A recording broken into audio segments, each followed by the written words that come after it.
ഇറാനുമായുള്ള സമാധാന ചർച്ചകൾ പരാജയപ്പെട്ടതിനെ തുടർന്ന് തന്ത്രപ്രധാനമായ ഹോർമൂസ് കടലിടുക്കിൽ യുഎസ് നാവികസേന ഉടൻ ഉപരോധം ആരംഭിക്കുമെന്ന് പ്രഖ്യാപിച്ച് യുഎസ് പ്രസിഡന്റ് ഡൊണാൾഡ് ട്രംപ്. പാകിസ്ഥാനിൽ നടന്ന 21 മണിക്കൂർ നീണ്ട ചർച്ചകളിൽ ആണവായുധ വിഷയത്തിൽ ധാരണയിലെത്തുവാൻ കഴിയാത്തതാണ് ഈ കടുത്ത തീരുമാനത്തിലേക്ക് അമേരിക്കയെ നയിച്ചത്. ഹോർമൂസ് കടലിടുക്കിലൂടെ ഇറാനിലേക്കോ തിരിച്ചോ പോകുന്ന എല്ലാ കപ്പലുകളെയും യുഎസ് നാവികസേന തടയും. ഇത് ഉടനടി പ്രാബല്യത്തിൽ വരുമെന്ന് ട്രംപ് തന്റെ ട്രൂത്ത് സോഷ്യൽ പോസ്റ്റിലൂടെ അറിയിച്ചു. ഇറാൻ തങ്ങളുടെ ആണവമോഹങ്ങൾ ഉപേക്ഷിക്കുവാൻ തയ്യാറാകാത്തതാണ് ചർച്ചകൾ പരാജയപ്പെടുവാൻ കാരണമെന്ന് ട്രംപ് ആരോപിച്ചു. ആണവായുധങ്ങൾ നേടാൻ ഇറാനെ ഞങ്ങൾ അനുവദിക്കില്ലെന്നും ട്രംപ് വ്യക്തമാക്കി. ഹോർമൂസ് കടലിടുക്കിലൂടെ കടന്നുപോകുന്നതിന് ഇറാൻ ഈടാക്കുന്ന ചുങ്കം നിയമവിരുദ്ധമാണെന്നും ഇത് നൽകുന്ന കപ്പലുകളെ അന്താരാഷ്ട്ര സമുദ്രപരിധിയിൽ വെച്ച് തടയുമെന്നും ട്രംപ് മുന്നറിയിപ്പ് നൽകി.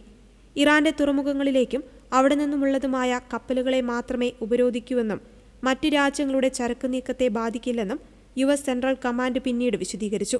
അമേരിക്കയുടെ ഈ നീക്കം കടൽ കൊള്ളയ്ക്ക് തുല്യമാണെന്നും അന്താരാഷ്ട്ര നിയമങ്ങളുടെ ലംഘനമാണെന്നും ഇറാൻ പ്രതികരിച്ചു.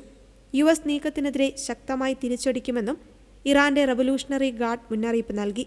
ലോകത്തിലെ എണ്ണ വ്യാപാരത്തിന്റെ 20% കടന്നുപോകുന്ന പാതയായതിനാൽ ഹോർമൂസ് കടലിടുക്കിലെ ഈ ഉപരോധം ആഗോള സമ്പദ് വ്യവസ്ഥയെയും എണ്ണവിലയെയും സാരമായി ബാധിക്കുമെന്ന ആശങ്ക ഉയർന്നിട്ടുണ്ട്.